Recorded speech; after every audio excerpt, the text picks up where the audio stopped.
Good evening. I'm Jennifer Keller, Programming Coordinator at the Westport Library. On behalf of the two French language conversation groups who meet here in the library, I am pleased to introduce you to a man who grew up in Westport and Weston, Alexandre Lobrano, on the occasion of his publishing his latest book, My Place at the Table. Before I introduce him, and tonight's moderator, I just have a little bit of housekeeping. We do have audience members with us here in the library and home online. For those watching through Zoom, you please type your questions for Alec at any time in the Q&A tab. We will ask as many of these as we can after our conversation. For those of you who are here in the library, we ask that you step over to the microphone at the end of the conversation to ask your questions so that those at home can hear you. For those of you who pre-ordered a book, please come to the library tomorrow or anytime after that if you aren't already here. Hold on one second because I just lost my place. Okay, now for the reason why we're here. Alexandre Lobrano is a James Beard Award-winning food and travel writer who has had articles published in the New York Times, the Wall Street Journal, Bon Appetit, Food and Wine, and some others. He has written 2 books prior to this, Hungry for Paris, The Ultimate Guide to the City's 110 Best Restaurants, and Hungry for France. Former Westport Programs Director Kelle Ruden is also here. Her career has included serving as the manager and editor of the Discover Great New Writers program at Barnes & Noble and as marketing director at Random House. Many know Kelle from her years leading book discussions in Westport and her tireless work with the Westport Arts Advisory Committee and Westport Garden Club. What some of you don't know is that Paris is her favorite travel destination. So without further ado, Alec and Kelle, please tell us about My Place at the Table. With pleasure. Well, it's a great honor to be here with you, and I think a big treat to be in person. Well, thank you so much. A la distanced, but I'm so happy to see you here. Lovely to see you too. Thank you. So I would love to start with the opening quote you chose for the book, because I think it all comes back to that at the end of the book, and it is from Jeanette Winterson. What we notice in stories is the nearness of the wound to the gift. So. Well, I think that's really true. I think that I have already removed my mask twice today because I took it off when I got out on the stage, but I took it off when I wrote this book as well. I think that you, in life, you set out on a journey without always knowing what your destination might eventually be. I decided to write the book when I recognized the destination that I had been trying to reach for so many years, which was a plenitude, a professional plenitude in terms of having created this extraordinary career as a food writer in Paris, but also a level of great personal happiness and self-acceptance. And this all sort of dropped on the table for me. My great loves are food, travel, writing, reading, and other people. So my journey was propelled forward from the banks of the Saugatuck River and the Westport Public Library, where I was brought every Saturday by my dad, because we were a family of readers, and reading is as essential to me as breathing. And libraries, I've worked in the Western Public Library as a page for many years as well, so libraries are really a native habitat for me. And tonight, as I was saying to Kelle earlier, it's sort of like tonight is a coda to my book, because being on this stage is the final lap of the whole process of actually even writing the book. I mean, you come back to where you come from. And it's a very rich experience, because even just coming up here from the train station, in the richness of a New England summertime, the greenness, the saline gust of air when we stepped out of the foulness of the train from New York, I immediately knew where I was. Even if I'd been blindfolded, I'd know where I was. I'd know from the seagulls, I'd know from the air, I'd know from the sound of the train, even if it was not announced. Because home, I think, is a place that we create. I've had many homes, and there are many places that feel like home to me. Westport, New York, London, and Paris. And now we've recently created, I'm here tonight with my spouse, French spouse, Bruno, who's in the green shirt, a masked man in the front row. We've just finished renovating a trio of old stone houses in a little village in the south of France. And so we've been feathering this new nest. And home is such a fungible, fascinating concept. And I find that home is deeply linked to memory. And concepts of home and memory are the motors of my book. And as I was also saying to Kelle earlier, there's a chapter in the book where I found myself swimming at a nudist picnic at a quarry in the Czech Republic, and the very elegant, beautiful, brilliant mother of somebody who I was going out with and I were seated there buck naked on the beach having a chat, having just met 5 minutes earlier. And she kept pushing me, and she said, why did you leave? No one goes away. Everyone has a reason to leave. It's not normal to leave where you're from. There would have had to have been a reason that you left. This made me uncomfortable, and I said, well, actually, I don't think of myself as an expatriate. I don't live in France because I dislike America. I live in France because I am just ferociously curious, and my thought was always, whenever I'd come home and my mother was still alive, she'd say, do you think you'll ever come back? And I said, well, I can always come back, but I keep wanting to go forward. But it was this sense of home, and I think that these are the motors of this book, and that's why it's so lovely to be in Westport tonight. I think I love the way the book goes from your youth and your coming of age in Westport to your coming of age in France and in Paris. I think that it's such a beautifully structured book in that way that you go back and forth. So I love everything from the BLT essay that you wrote. At the Greens Farms Elementary School. Yes, I would love for you to talk about that because it's so brilliant. And just that moment, even as a 10-year-old where you reached this moment, you said, I think I know what I'd like to do. You'd like to write about travel and food. Well, it was, and I feel that both of my parents are here tonight, somewhere lurking. Kelly's referring to another thing that I talk about in the book. I was so bookish and so shy when I was little, and a great aunt popped off in Florida and left one of my parents some money, and they decided that one of the things they would do with it is to send me away on a 2-month camping trip. It was a traveling camp which left Wayne, Pennsylvania, and we crossed the country camping out every night. We went as far as Utah. Then we went down through the Southwest, Texas, down into Mexico, and we drove as far as Guatemala before we started coming back up. My idea of sleeping out was a S&H green stamp sleeping bag in the backyard of our house on Hillendale Road. I did not know anything about camping or just the landscapes of that trip were astonishing to me.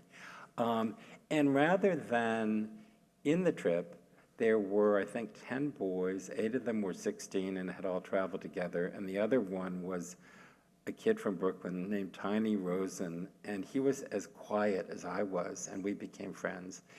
And when we stopped to camp, everybody else would play Frisbee, and I had all these little marbled diaries that I was writing everything down in that I had seen that day, but most of all, what I'd eaten.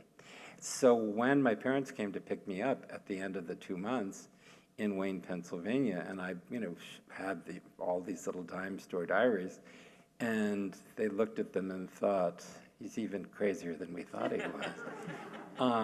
What did you write about? And I said, well, I'll read, would you like to hear a day from, Colorado or Guatemala or someplace? So I read one of the days, and I read about a day that we were in Acapulco when we were told to spend the day by ourselves. I was 12. So I went and did everything I wasn't supposed to do. I got brutally sunburned. Someone stole my radio. I ended up having a chicken salad sandwich with iced tea and ice cubes for lunch in a cafe. So I checked every box to practically end up in a hospital. But I was reading this, and they said, well, that's interesting. What about the following day? And I kept going, and finally my mother said, well, there was nothing in those books, but you didn't talk about anything but the food. And I said, well, the food has always fascinated me.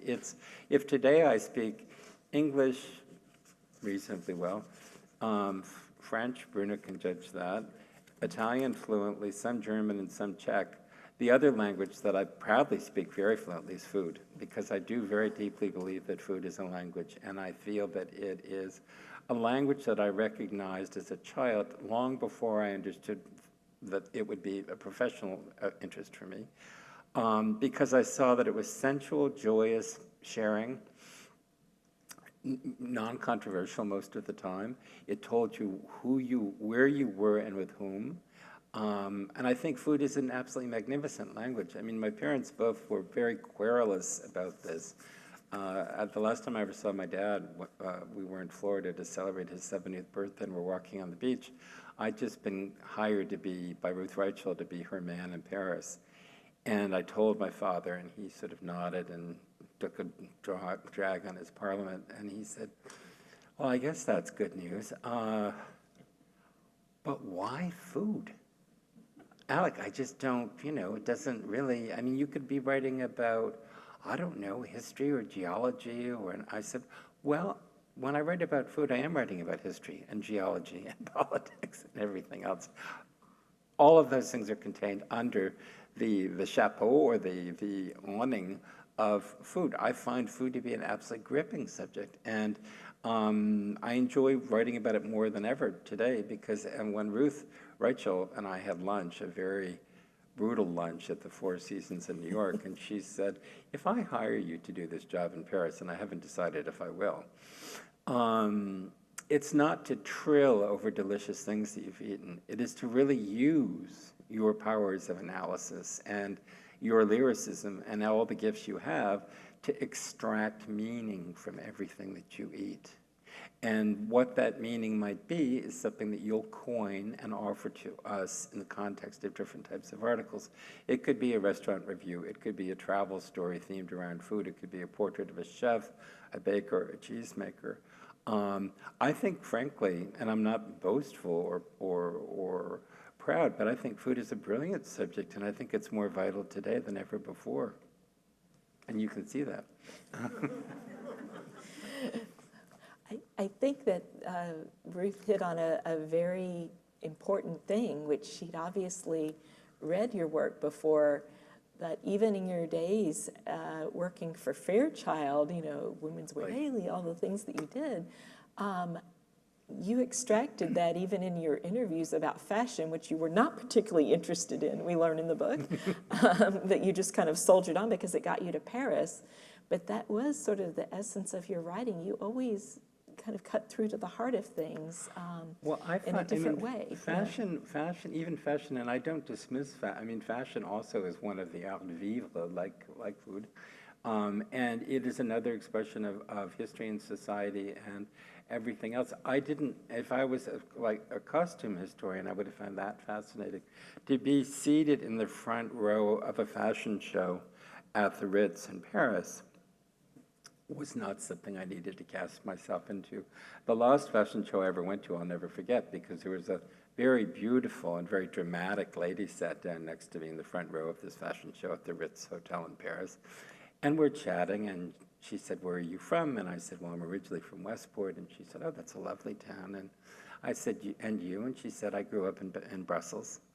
And we're chatting and chatting and chatting, and then the show starts and everything else. And I was just about to ask her, she asked me, she said, I know that you're a journalist because you wouldn't be sitting in the front row.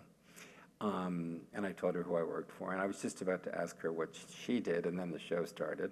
And after the show, she handed me her card. and it said Dion von Furstenberg. And I thought, thank God I did not ask her what she did. I mean, that would have been the most lethal moment in life. My fashion, I mean, I'm grateful to Fairchild too, though, because Fairchild allowed me to get a PhD in l'haute société, I mean, the highest levels of luxury and gastronomy and travel in Italy and Switzerland and Spain and Germany and France. I mean, it was a gift. I was given gifts and gifts and gifts that will not likely come along again because the world has changed so much. And that was another reason I wanted to write the book, because the media landscape has changed so much. I came of age and my career was built in a different media world than the one that exists today. Yeah.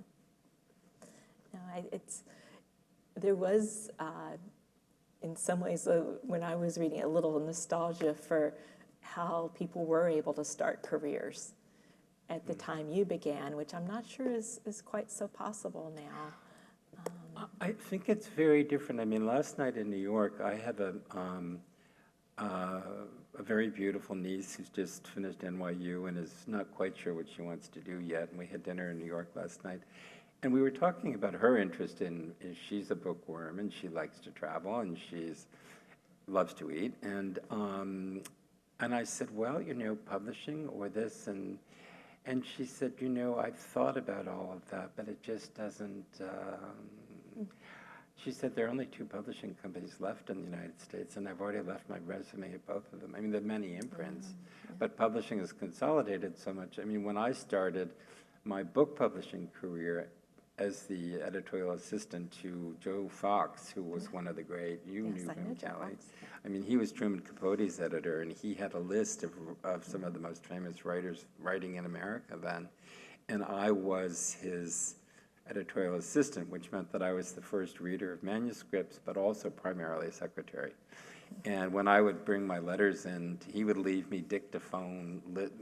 Had a dictaphone, and what I was supposed to do that day was on little tapes, including the letters, and I'd bring the letters in to be signed, and he would look up and go, oh, you know, I don't think there's anybody in New York City, Alec, who's probably more grateful for whiteout than you are. And he called my letters my canvases, and he'd say, is this fascinating? How exactly did you do this? Because we're driving along, then we dipped, and we came up, and there was like a whiteout comet that comes up here, and then you made a little ellipses, and you're down now, now you're back down here. And I said, I can retype it. He said, don't bother. But he said, you know, you're lucky that I value your book reports so much, because I would fire you in a heartbeat otherwise. But every person, I mean, I am hugely lucky. I mean, working in book publishing for those years, working for a newspaper in London, doing the Fairchild work, equipped me with the verbal skills that I needed when I finally decided to, you know, go out on my own in Paris and to leave Fairchild. And I just thought, well, if I've done all these other jobs, I can always move back to London, or I can go back to New York and sort myself out. But that never happened. Yeah, I think it's a great example of how, you know, what you learn in college is one thing, but what you were able to learn in these different environments, really, it was the building blocks. Well, of also, what was to you know, come. I think something else that I see a lot, I mean, I did a lot of very reckless things. When I quit my job as an assistant editor at Random House, my parents thought I'd lost my mind. I mean, you know, they wanted me with suction cups in a medical office.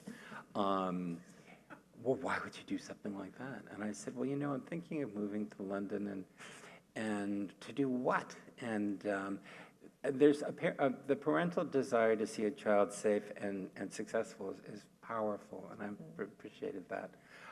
My willingness to take chances was something that I think shocked them, because as my father said the last time I ever saw him, he said, you know, this is so amazing to me, because your brother John is a hugely successful lawyer.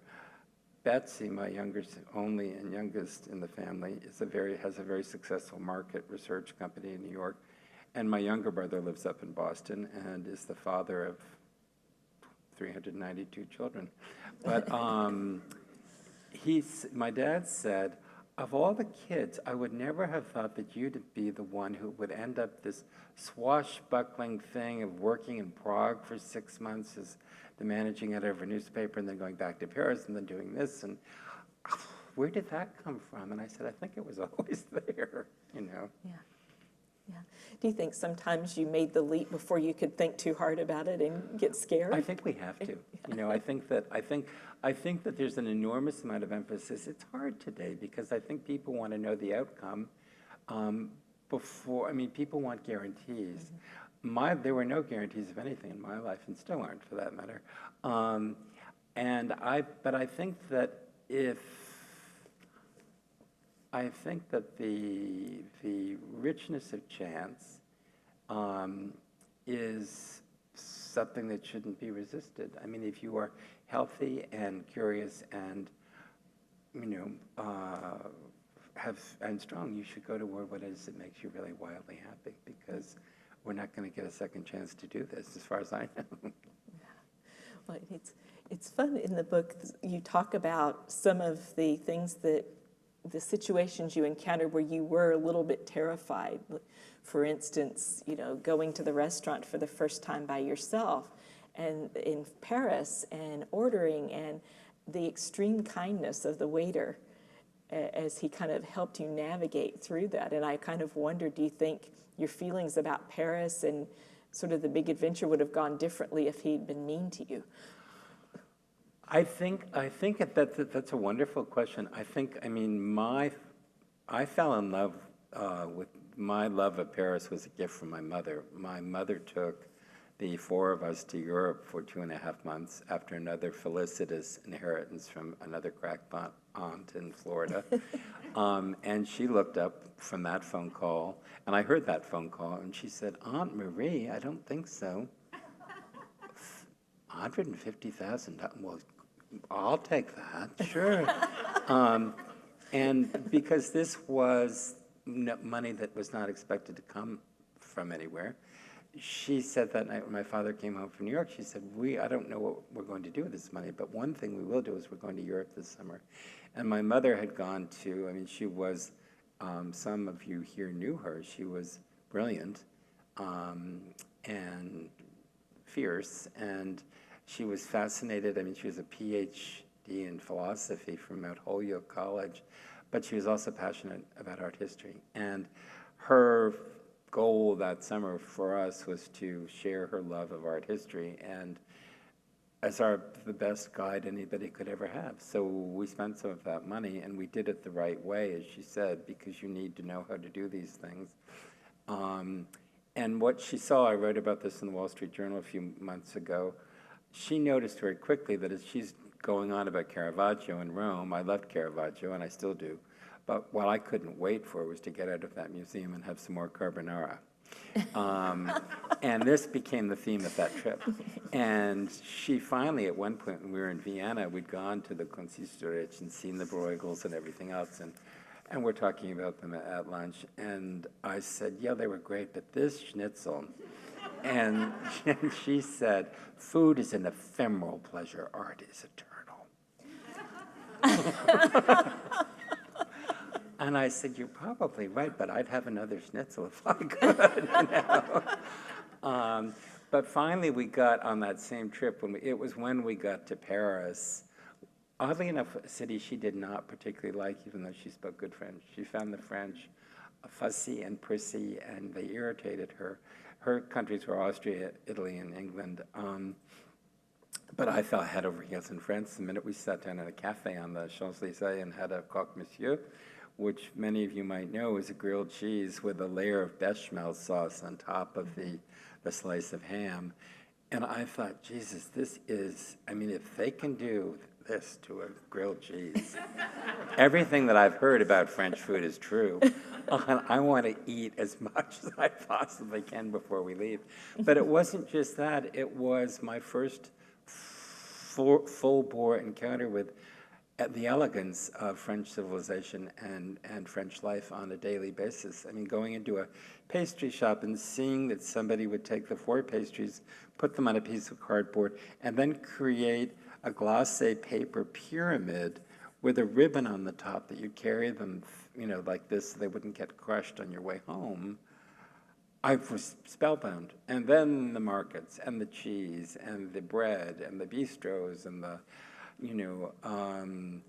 bistro meal that we had, where we all had the same thing, because that night the specials in the bistro were kidneys, kidneys, liver, a whole bunch of a cow's foot salad. Everybody shuddered. So we all had curly endive salad with bacon, lardon, and boeuf bourguignon. And the bistro was 175 degrees in the bistro in the Latin Quarter. And there was a lady sitting across from us with her gitane, and a see-through blouse with a sort of a cranberry-colored lace bra through transparent material. And she kept heaving her breasts up and under and shifting them over. And I'm watching all of this over my father's shoulder. And finally she winked at me, and I don't know what I looked like, but my mother looked at me and said, "What is going on here?" And then she looked and she said, "Oh, goodness sakes, the French are often very common." No offense to you, Bruno. But it was that trusting together of sensuality and food, and the sensuality of good food and good wine, and leading on to other pleasures of the flesh, are a great reason to live in Paris and stay in Paris, as far as I'm concerned. I think you'd agree, Kelly, too. I would agree, yes.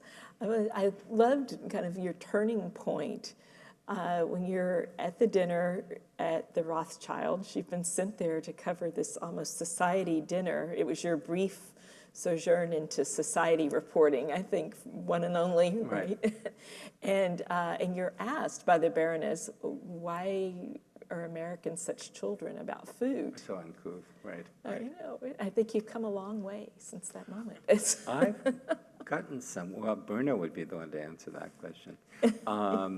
I eat everything now, although, somebody did ask me the other day, we were having dinner with some friends in Florida, and somebody said to me, this was by way of a disguised way of arguing, have a political argument with me, because someone said to me during an otherwise very nice dinner party, "I'm sure that you voted for Joe Biden." And I said, "I don't really think that's our subject here tonight." So he spun this around, and then he said, "I'm sure there's still things that you won't eat." And I said, "Probably there's still some things. I have not found one yet." But and I decided to segue the whole thing away to the one thing that I just could not really manage. And some of you might have heard me. I did not put this story in the book, but I was sent to do a story on truffles in the southwest of France, and with a young chef from Chicago who was there doing a sort of a stage in learning how to cook with truffles, and I was writing about his learning curve, and there was a photographer, all of us from the U.S., and the French family, and the elder truffle merchant, and who didn't speak any French. Everyone else spoke, or English rather. Everyone else spoke English except for, the old Monsieur Pébert, who I adored because he was a beautiful man. He looked like a Cistercian monk. His profile should have been on a coin. And so I would sit next to him at night because I liked him so much, and I didn't want him to feel lost at this long truncheon table of people gabbing on in English. And, we'd talk about one thing or another, and then one night I said, "How are you?" And he said, "Tomorrow's the best day of the year for me, and I meet my friends, and we do this once a year. We eat ortolan." Does anyone know what ortolan is? Brett, would you like to tell us? No. Ortolan are, yes, actually, they're little, ortolan are little songbirds, and they are, I think they're thrush or sparrows. And in France, you can eat them, but you're not allowed to catch them. So because they're going extinct. So when I first heard of this, I said, well, how does that work? People just go outside in the morning and go, oh, this is great. We have a whole lot of ortolan lying dead in on the terrace. And the President Mitterrand, his last meal was ortolan. They're considered a huge, huge delicacy because they're so rare. And they are also, by way of being sort of that super macho food a la Tony Bourdain and people like that, David Chang, because you take the bird is roasted whole. It is not gutted, or they don't remove the feathers either. It is roasted whole with the feathers. And then you just bite into the whole thing, and you have the whole thing. And you're wearing these great big hoods because all of the effluve, or the odors and the steam and everything else, is meant to be part of the pleasure of this whole thing. So anyway, Monsieur, the lovely old man, said that he was having these birds for lunch the next day. It was an annual occurrence, and I said, apropos of nothing, gosh, I don't think I'll ever have that pleasure. So 6 o'clock in the morning, the phone rang in my hotel room, and it was Monsieur Pavea, which I thought was really weird. And he said, Alexandre, you're in luck. One of the guests for the lunch tomorrow is ill and can't come, so I asked the others if I could bring my American friend, and I thought, and I hope you said no. I hope they said no. And he said, we're all looking forward to it because we're so looking forward to sharing this with you. So anyway, I get to the lunch, and the mayor of Toulouse was there with his mistress, and she and I were the ortolan virgins. So we were seated next to each other at the table, and she's sitting there with her gin and tonic and her cigarette, and she said, putain, how do we find ourselves in this situation? She said, what are we going to do? And I said, this is our little outward bound. We're just going to do this. It's going to work. And everything was kind of okay, because I said, it'll be one little bird on a plate, and we'll deal with this. So the waiters tied on the great big hoods, were served. Everybody else in the restaurant is looking on with huge envy, drooling. And, but no, there were 3 little birds in the dish. And I'm thinking, oh, now this is getting bad. And she looked at me, my new friend looked at me with terror. And then our hoods are flopped over our plates, and there I am with the birds. And I'm thinking, oh man, I really don't know, because it smelled like after a summer rain in Westport, when a lot of cars have crushed worms on the road, and there's a lot of dog dew in the high grass. I mean, you put all of that together, and this is the entryway to what they smelled like. Fecal to a power of nuclear. And I'm looking at them, and they're looking at me, and finally I thought, you call yourself a food writer, you're just going to have to manage this. So I picked one up, bit into it. Beak first. It exploded. It was like biting into a pincushion. It was hot. Things were running down all over the place. My gag button was going off like an emergency switch, and I thought, I'm not going to get sick. I mean, I would rather have a heart attack and die than be ill in my plate of ortolan. So I managed somehow or another to get this done, sneaking the snifter of cognac under my hood. And then I thought, I've got the other ones. Now what am I going to do? So with the DNA of a gypsy thief horse rustler that I must go back very deep in our family history, I scooped them up and put them in the top of my sock. All of them. Black elastic socks. Oh my goodness. And I'm sitting there, and so finally the hoods are lifted up. And my little friend, the mistress of the mayor of Toulouse, goes, where are they? And she starts patting me down. And she's, no way. Where are they? And I went, so good. So good. And, if the afternoon is going on, and after this lunch, we're all going off to Spain, to the truffle markets in Spain. the cook, the writer, I'm the writer, the photographer, and Monsieur Pébert, my host's son, and his wife.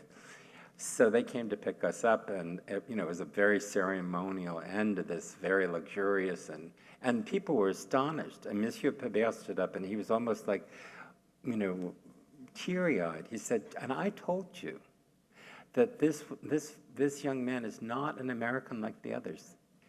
That plate, clean as a whistle, not even a teeny piece of a feather."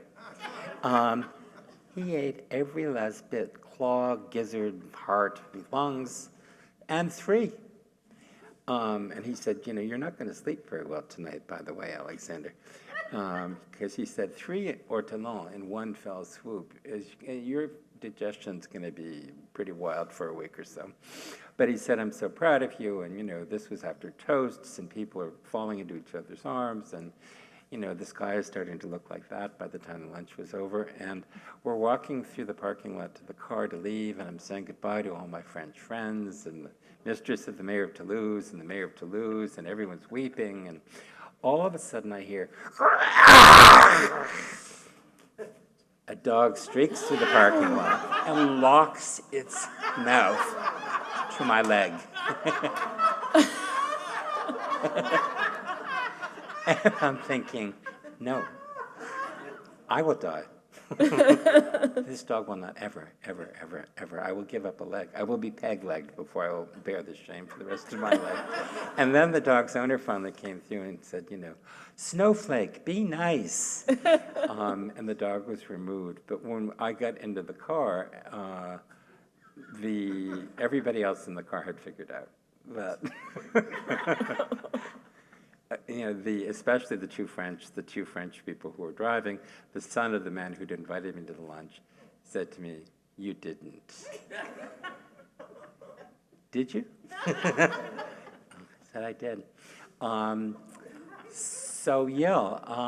of which is, I've just punctured any illusion of myself as a great gourmet. And that was very intentional, because I don't think that food should be, it's not about power, it's about pleasure, and it's about sharing. And of course there are things I don't like, and there are things that I've tried and don't enjoy. And I think that contemporary food culture has gotten very ornery and strange, because it's not about what you see on food television. It's not a competition. Cooking is really hard work. It's it's repetitive and endless and stressful. And there are moments of creativity, but it's manual work, and it's really, really tough work. And people do these jobs over and over and over again. I've spent hours and hours and hours in kitchens with chefs, and I am humble forever in front of all the people who've cooked for me.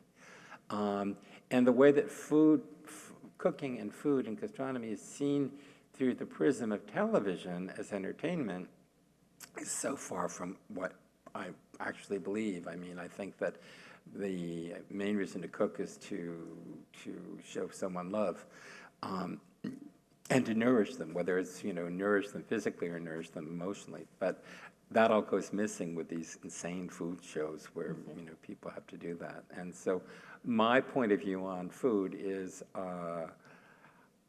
I've never wanted to be the pointy-headed expert. I'm still learning. I know a lot about French food. I feel as comfortable speaking French as I do English. I was the food critic for the French equivalent of the Wall Street Journal for a while. The French hired me to write about their own food for them in French. And when Bruno heard about that, he said, "You're going to do that in French?" It was hard. It was really hard, because my spoken French is, I think, quite good, but written French is quite different. And I wanted, the storytelling I love in connection to food was very difficult to render in French. And it was difficult to render because my humor wasn't there. And wit was very hard to render in French, really hard to render in French, because I think food writing should also be entertaining. And, but that was, to return to what Kelly asked me earlier in the evening, it was after doing that I thought there's really not much more than I could ever hope to accomplish with food writing than to have learned enough about French food to be asked by a major French publication to write about the food of their country and culture in their own language for their consumption. That is a really impressive moment, because you talk in the book about some of your early language faux pas, and you were just at the end of your rope because people were, laughing at some of your comments. And when you asked for a chicken breast, you used the wrong word for breast, and in French it's only used for a woman's breast. And the man at the food court is like, well. Anyone who's French speaking here tonight would know this, but I mean, the first time I ever decided to entertain in Paris, I went to the butcher at the Bon Marché, the Grande Épicerie, and I asked for 4 seins de poulet. And the butcher looked at me wide-eyed, and he said, he said, do chickens have breasts in the United States? And I said, no. Of course they do. And he said, well, I'm leaving tomorrow. He said, this sounds, I've never really been interested in visiting the United States, but now you've given me a very good reason. And then finally there was an old lady behind me who tugged on my sleeve, and she said, in French, sein is only for the female breast. What you wanted was blanc de volaille. But yes, I mean, it was. So that was quite an accomplishment to eventually be asked to write in I started French. I'd come a long way. And also, whether it was when I interviewed the most famous cheese merchant in France and attempting to flatter him, told him I thought I was saying that his cheeses should be hung on the walls of the Louvre, which was a foppish and silly thing to say, even in English. But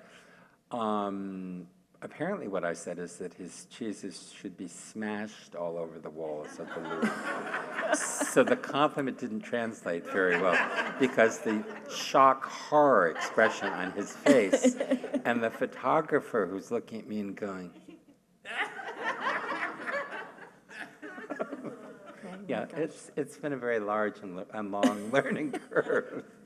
So I have other things to ask you, but I think Jennifer might want to let some of the audience ask questions, and then I would like to end with what you're doing next and, Sure. and a few other things. But did anyone in the audience have questions?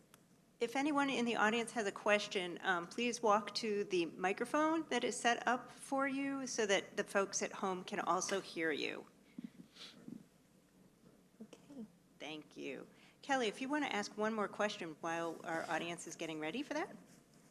Well, we can do that. I think there's so much in the book. It really is such a rich book, and it's not just about food, but it's about your coming of age as a man in so many ways. And you talked about the event in Prague where you were there with a new friend, and you're there and you meet the whole family naked because he's taking you to a nudist colony, essentially, and you have no choice. And then the very leading question is, grandmother kept asking you, why did you leave? Why did you leave? Right. And it was a meditation at that moment, it felt. There were a few times in the book where someone has asked you a question like that.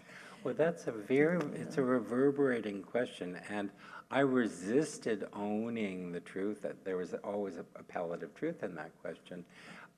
Most people who go away do go into some form of exile, and the conversation that I had with that beautiful and brilliant Czech doctor on a beach all those years ago, we were also talking about V.S. Naipaul, the novelist, the Trinidadian, Indo-Trinidadian novelist who was never really happy anywhere. He lived in England, and he hoped that India would be the place that he felt at home, and he roved and never found a place where his soul was at rest or at peace. And we had that conversation, and I thought, well, that's not me. Except for the fact that it wasn't the place that I was looking for, wasn't an actual geographical or physical place. It was a place that I was carrying inside of myself. And I was carrying wounds and disappointments inside of myself that I had taken responsibility for, even though I was a child and bad things had happened to me. Children do that. Children bottle up something that has been painful and awful and eventually feel responsible or guilty about it, even though they shouldn't. So my finding that place of peace was when it had nothing to do with an actual place. because I am actually truly very happy in most places, and I don't feel like a foreigner almost really anywhere. I mean, when I met my two lovely friends in South Africa, who are sitting in the front row, Elise and Henry, South Africa felt really like home to me too. I mean, it felt so normal to me. It was a huge country that shared so many things historically with the United States and the landscapes and the enormity of it and stuff. I feel comfortable everywhere, really. What I needed to feel comfortable, the place I needed to feel comfortable wasn't a geographical place, it was in my own skin. And that also, in a way, writing this book was a little bit like pulling a splinter out of your foot. You know, I mean, I don't feel, there's not a question anybody could ask me that I'd be afraid to answer. You know, I'm very happy in my life, and difficult parts of it that I had felt ashamed of are that dissolved. And I think a lot of I didn't expect that. And part of that was the wonderful editor I had for the book, Rux Martin, who lives up in Vermont, and the publisher of my book was originally Houghton Mifflin. Houghton Mifflin, the old Boston publishing company, sadly is no longer. It's been absorbed by HarperCollins, and their imprint now is Mariner Books. But anyway, Rux said to me, she said something that a great editor would say to a writer, and she'd say, you know, this is beautifully written, but you've written right around the story that I really want you to tell. I mean, the interesting thing is what you've avoided. And go back and have another go at this. And she took the time to do that, and we had developed as a writer and an editor that level of trust. And, you know, and she's in Vermont and I was in France, but we would spend 15 hours on the phone sometimes. I mean, we would go over things that sort of like, you know, flicking something to see, is this glass or is it crystal? You know, is this really resonate? Is this having the correct resonances? So that really is, you know, it wasn't, as it turns out, it wasn't an actual place. It was a place that I've been carrying around inside myself for all those years that I had to become comfortable in. But I think we've made somebody wait for a long time to ask the question. Yes. Oh, she sat down. We have a question in the audience We here. did. Thank you, Alex. I was curious. I just saw this movie, Bottle Shock. Not a great movie at all, but it was fun. It's the first time that the French recognized American California wine back in the mid-'70s. So I was just wondering what, if anything, the French appreciate about American cuisine. Gosh, well, you know, that's a great question, actually, because it's very generational in France. I mean, you know, no one's been to Paris probably recently, but there is everything American is available in France today. There was none of this stuff was there when I first moved there. I mean, the younger French, if their parents had an anti-American reflex, some of them that went back to the Vietnamese War, their children often traveled in America and loved it, and still love it. They love New York and Miami and California and Chicago, and they love the United States. And a lot of these kids went back and opened lobster roll stores, or, you know, bagel shops, or, I mean, all of the sort of pop, stereotypical American foods, which are hugely present in Paris right now. But the thing that I'm a great advocate of trying to get people to believe and understand is that in the US now, we eat incredibly well, depending on where you are. But generally, I think that America, the distance between France and America has shrunken to this.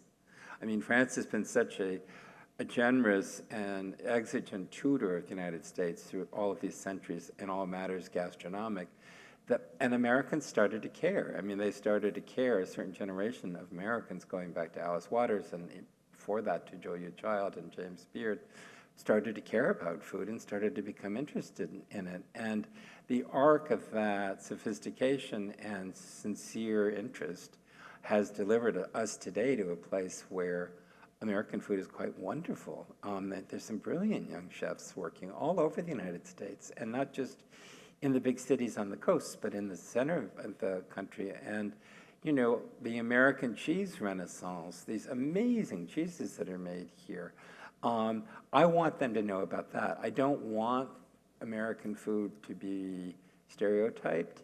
You know, oh, bah, il mange que du burger, and, you know, things like that. It's not true. I know that's not true. And in a way, I would say that the influence, the American influence on food today is huge. I mean, it's absolutely enormous because we live in an Instagram and a Facebook and a Twitter world and a TikTok world, and these platforms are disseminating food information and food recipes and videos and images that many of which are originating in this country. So a lot of the direction of contemporary cuisine in the Western countries, and even in some of the Asian ones, is coming from the United States now. Great, thank you. Anyone else? Oh, great. Alec, talk about Yves Camdebord and the Régalade and that change and your role in that sort of mini revolution. Sure. For anyone who doesn't know, Yves Camdebord, when the first Gulf War happened, it knocked tourism to Paris off its perch. And just at that time, a generation of young chefs were passing through the traditional apprenticeship system in the luxury restaurants of Paris. The idea being that they then go out on their own and open restaurants. He looked at Yves Camdebord, who's the son of a butcher from Pau in southwestern France, looked at the landscape and thought a luxury restaurant is not going to work without the Americans. You know, tourism had stopped. But I want to do something on my own, and what he did is he took his haute cuisine training and he applied it to traditional bistro cooking, by which instead of a lot of butter and dairy-rich sauces, he used jus, J-U-S, which is, you know, reducing bouillon down to a very thick and delicious and rich and flavorful garnish, which delivers an enormous bolt of umami, but without the butterfat. He used citrus, he used lots of fresh herbs, he used all kinds of garnishes. He turned bistro cooking into an upstairs-downstairs story, where he'd use, you know, something like black truffles, which were traditionally only used in luxury restaurants. He would shower them all over, you know, like a meatloaf. He turned everything upside down, and in doing so, with his, you know, this irreverent, iconoclastic approach to mixing all of the, you know, the very carefully segmented and regimented idioms of French cooking, he smashed all the barriers between them and let them run together and created a brilliant new kitchen, which is the most influential change in French cooking that's happened in my career. And it crossed the Atlantic Ocean, and many of the best restaurants in New York City and in Boston and Philadelphia and Washington, everywhere really today, are the young chefs are cooking in reaction to what happened in Paris during the 1990s, going into the early 2000s. I mean, their idiom is this food. It is contemporary French bistro cooking. And in Paris today, I mean, we have gone through a hideous time, as have you all here. It's still very fragile. The gastronomic landscape in Paris is very fragile.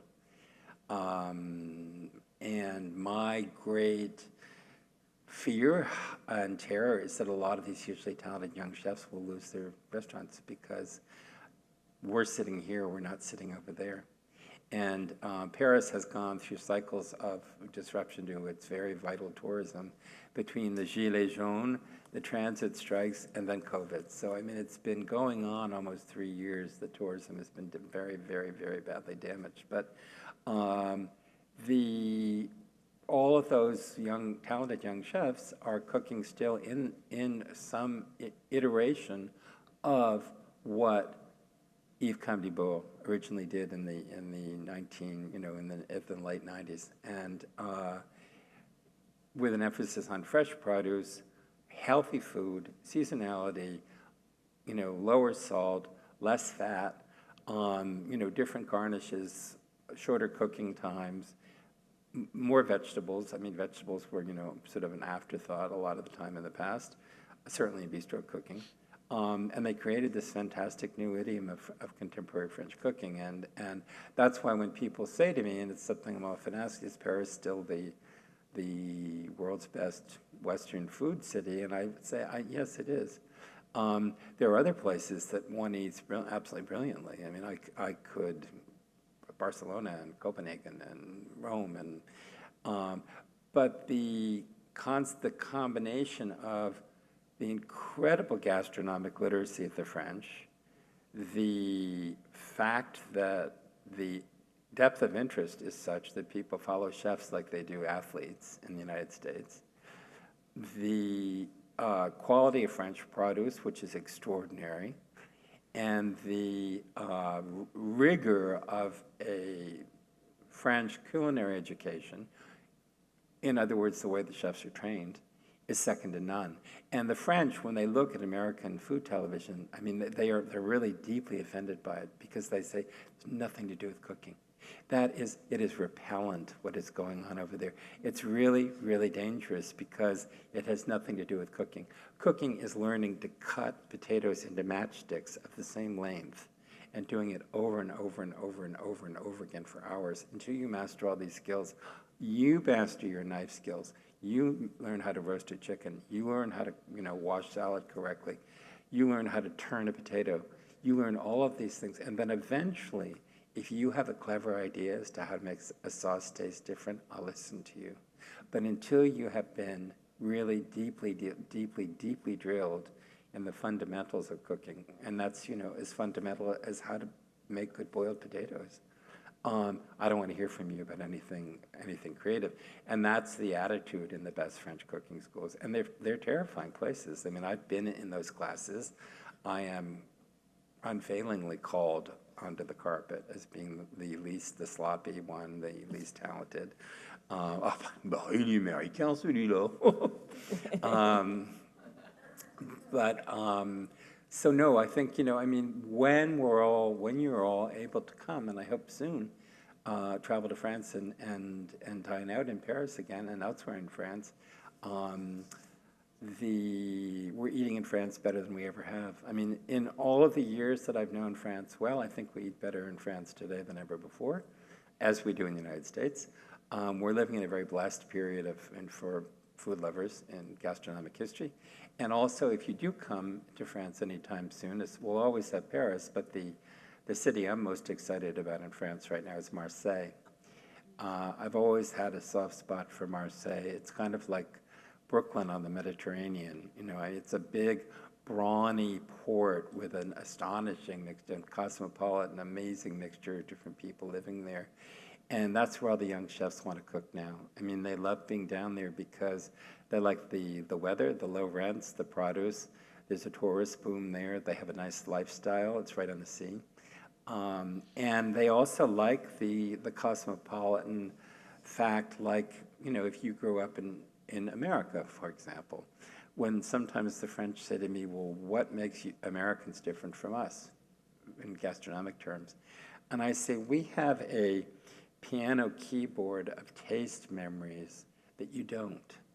Because I've eaten Polish food since I was a child. I've eaten Polish food. I've eaten all kinds of different iterations of Italian food, including Mrs. Ferrari's marinara sauce. She's the lady who makes the best marinara sauce in the entire world. It should be bottled and sold.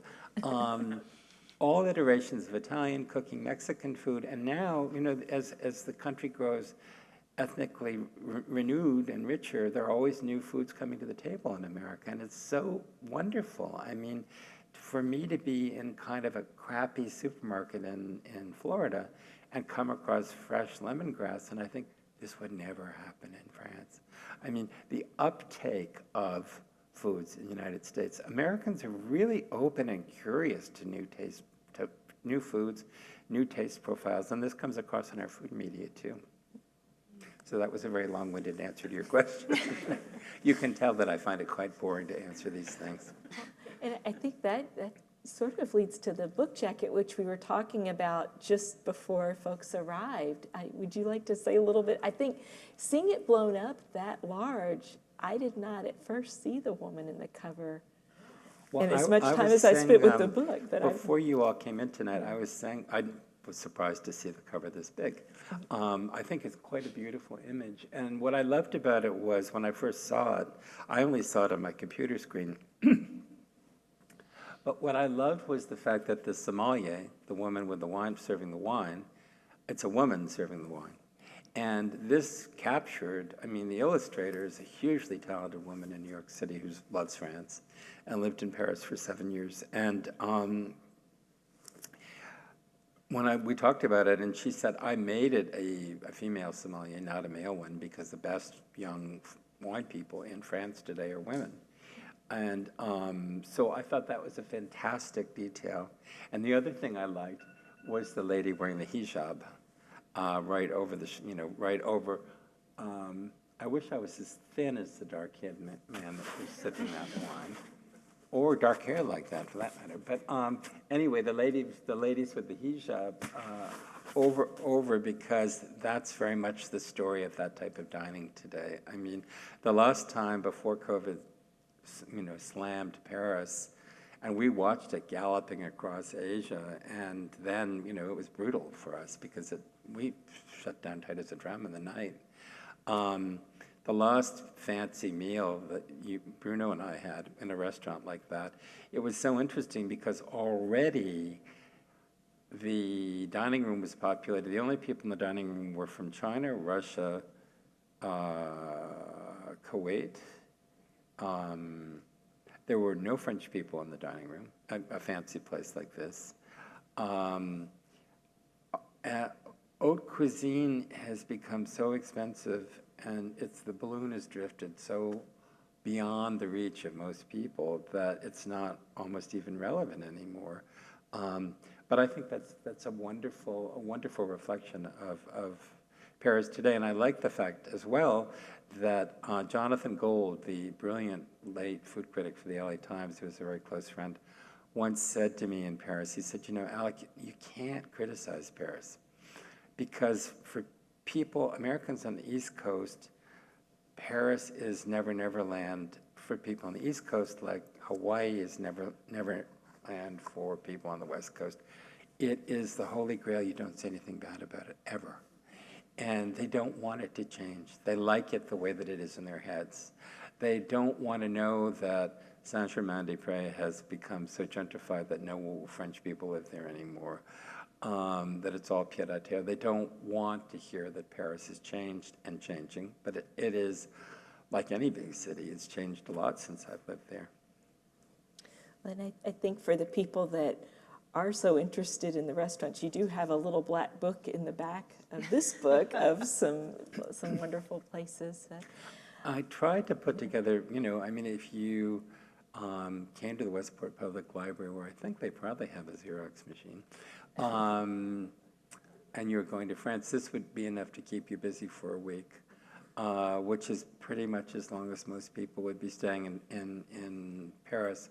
And for further information, I have a website. I blog at alexanderlobrano.com, and I write about food for anybody who asks me to dance.